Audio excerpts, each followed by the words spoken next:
famous Stephanie, the church secretary. Stephanie, how you doing this morning? I'm doing pretty good, but really, really nervous about agreeing to do this morning. So, yeah. Oh, it's going to be awesome. She's going to do great. All right, so listen, if this is your first time to join us, whether it's on Facebook or on YouTube or later on our podcast, man, the whole reason that we do this is we want to grow together right where we are, right? In a time where it looks like culture and scripture are in a battle or in conflict. There's a battle in our lives, which one we want to choose. We feel like the best way to look more like Jesus is to read about Jesus, see how Jesus lived his life. So that's what we've been doing. We've been going through the book of Mark. So if you got a Bible, open it up to Mark chapter 7. While you're going there, last week I talked about how we would mention some different, we talked about translations, how we were there, last week Alexis had the NIV, Stephanie has the ESV today. I'm rocking the NLT today. Usually I preach out of the CSB. Some of y'all are watching, you're like, why are there so many acronyms? The Bible's it's written, different translations arrange on what's called a spectrum, right? So on one end of the spectrum, you have it's thought for thought. And then on the very far side of the other side of the spectrum is word for word. So here's kind of the idea. Message or translations that are more on the thought for thought are just trying to capture the thought. Basically, they're written to where they can try to say it in a word that we understand completely. So translations of thought for thought would probably be translations like the Passion or the Message, right? Those are very thought for thought type translations. Right smack dab in the middle of that spectrum is the NIV. They're trying to stay true to the original language while also communicating it in a way that we can understand. And then on the very far end, on word for word, you have translations like the New King James, the Amplified Version, and the ESV, the English Standard Version. So listen, here's why I talked to you about that. If you're just now joining, or you have a goal this year to grow deeper in the Bible, a good translation that I always start with is I always tell people the New Living Translation is a good, easy to read. It's in between the Message and the NIV, so it's closer to the thought for thought. But they do a really good job of trying to stick to the original language, or the CSB. The CSB is like on the other side. It's in between the NIV and the ESV or the New King James and all that other stuff. So those are really good translations if you're looking for a translation. Some of y'all, maybe you go to Mardale's today and you buy a new Bible, right? Okay, but let me jump in. If you're into Bible journaling like I do, there's not only translations, but if you take notes, there's 2-inch margins on the side. So not only are there all the different types of translations, but if you like to do stuff in your Bible, you can find some with different margins, ones with complete empty pages in between stuff. And so, besides having all the tons of different translations to understand, there's a bunch of different Bibles. So if you can find the type of Bible that you want to make it make sense to you, that's what you need to do. Don't just stick with one translation and then go, it doesn't make sense to me. Yeah, I'm done. Oh, yeah. So, that's one thing, because mine is Bible journaling. So she's a Bible journaler, and I'm just doing the best I can to draw straight lines in mine. So, all right, here we go. Mark chapter 7. We're going to start off in verse 14. It says this: Jesus called to the crowd to come and hear. He said, all of you listen, he said, and try to understand. Try to understand. It's not what goes into your body that defiles you. You are defiled by what comes from your heart. Then Jesus went into a house to get away from the crowd, and his disciples asked him what he meant by the parable he had just used. Don't you understand either? I can imagine Jesus kind of looking at us sometimes on Sunday like, don't you get it? You know what I mean? He said, can't you see that the food you put in your body does not defile you? Food doesn't go into your heart, but only passes through the stomach and then goes into the sewer. By saying this, that's an interesting analogy, by the way. The Bible's not boring. If you think the Bible's boring, you might be. I'm just throwing it. But anyways, he says, by saying this, he declared that every kind of food is acceptable in God's eyes. And then he added, it's what comes from inside you that defiles you. For from within, out of a person's heart comes evil thoughts, sexual immorality, theft, murder, adultery, greed, wickedness, deceit, lustful desires, envy, slander, pride, and foolishness. All of these vile things come from within. They are what defile you. Now, I'm going to let Stephanie break this down a little bit. But before we do that, remember, last week we were talking about this conversation they had with the Pharisees. And basically they were like calling Jesus out because his disciples, they didn't wash their hands before they were eating, which was a man-made Jewish custom. Man-made Jewish custom. It wasn't a biblical law. But it was something that the Pharisees held people to. And he basically put them on the spot where he was like, hey, you guys are just doing this to look good. Tradition is tradition. Yeah, so same conversation, right? Same idea. So what did you get out of these verses?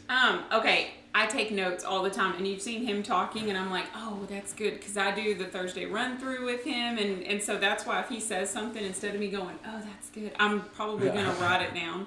But, so for me, I'm a researcher, and so that's him starting in with all the different translations was so with what I did because I went to the NIV, the NLT, or was it New Living Thug translation? Oh, for Nate Maluja. Yeah, and so there's a throw out for him. But I went to the Message, and I'm not a big Message fan, but it like stupid proofs it, and I know that's not right.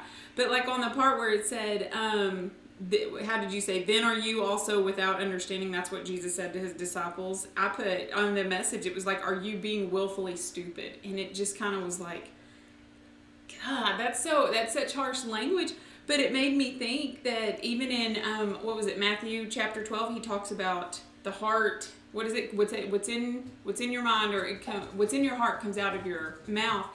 And he was just as harsh in that Matthew 12 as he is in this. And it makes me think that Jesus is just like, get it through your thick skull. Like, come on, y'all can get this.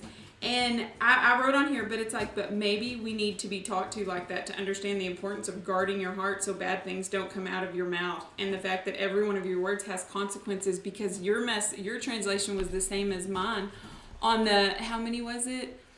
1, 2, 3, 4, 5, 6, 7, 8, 9, 10, 11, 12, I think 13 different things that he's trying to get y'all to, or get us to not do. And it's just like, what's in your heart is so important, because it's just going to come out of your mouth unless you really think about what you're going to say and how you're going to be and who you are. See, I think that's the meat of this. If you saw the title for the podcast or for the live stream, it's called a heart check. Mm-hmm. And the truth is Jesus loved people, but he also spoke truth. He just spoke truth and grace, like truth with grace. You know what I mean? So Jesus, when he's saying like, do you guys not get it? Another time he'll look at the disciples, they'll be fighting over, he had just multiplied 7 loaves of bread, fed 4,000, so roughly 16,000 people, right? And they get in the boat, there's only 13 of them, and there's 1 loaf of bread, and they're panicking, because they're like, there's no way 1 loaf of bread, and Jesus like, I just multiplied. It's kind of like... Yeah, exactly, 7,000. But like, okay, so think about that. Like, how many times in our life are we that way? This is what I think. I don't think the devil is that creative, right? One, the devil can't create anything. He only distorts and manipulates. Mm-hmm. So a lot of the attacks that we face is the same attack. It just looks different. Yeah. So, and then what ends up happening is we focus so much on the problem. And God, I feel like sometimes Jesus is like, do you not get it? Yeah. Like, do you not understand? Do you not remember? He speaks this simple parable. And here's why they would have confusion, right? I guess I can, let me flip the coin and go to the other side. Because Jewish law, there were certain foods that they weren't allowed to eat. These were considered unclean foods, right? And because of that, they would assume that because if I ate something unclean, then I would be unclean. But what Jesus is, he's going a little bit deeper. He's saying, listen, it's not what you put in your face that defiles you. It's what comes out of your face. Yeah. I like asking this. I know you've heard me say it. It's like, hey, well, how many people do you know? Do you cuss at church? If you're sitting there watching this and you shake your head no, then I'm here to tell you, you can control it. You know what I mean? But the root of the words that come out of our mouth, which Jesus would say, is what we allow into our heart. Yeah, and that's that. And it makes me go with that capturing every thought, and it's so hard. It's so hard. And I was telling someone in my office yesterday that you will literally see me at times. I think of it like a phone, like you what is it?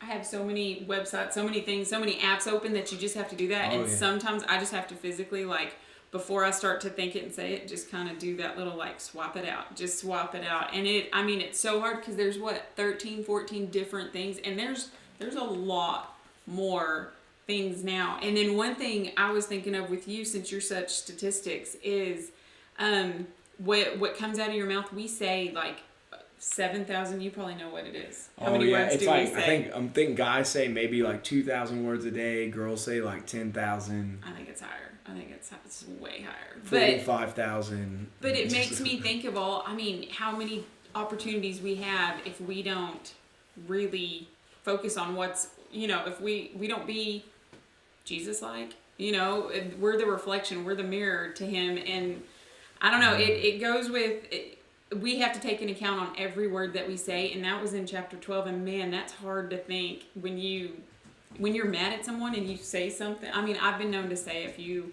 not nice things to Matt, like, you're not the boss of me. It's probably the worst when he tells me to do something. But, you have to take into account for that stuff. And it just, 7,000 times. I'm going to remind you of that next time. So, yeah, here's a big one. So, go read Matthew chapter 12 today, because there's a verse in there that oftentimes we don't look at.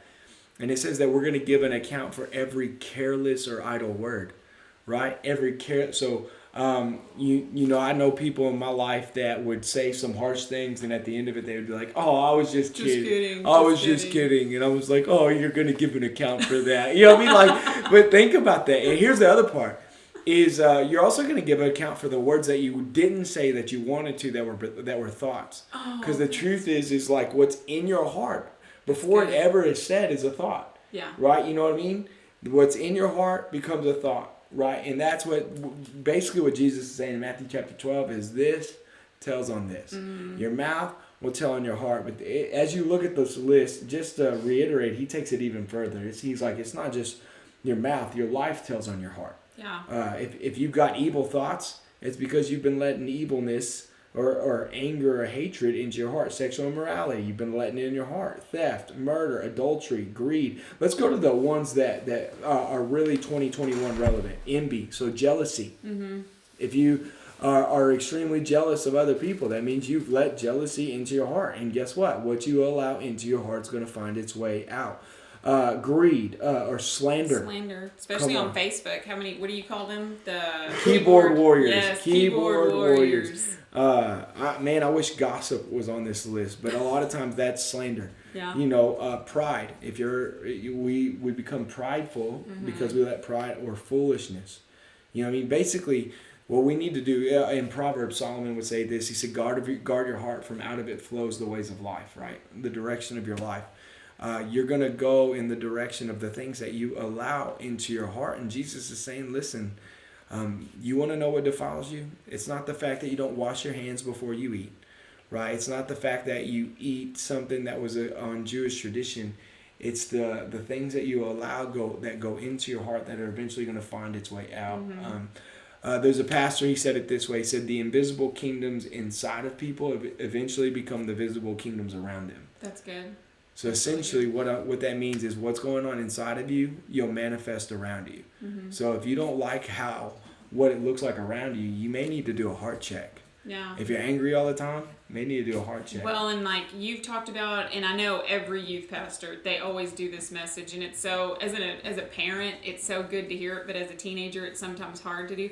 But it works for adults too. But like the 5 people that you hang around the most are who you're gonna act like, and so it's kind of like that heart check.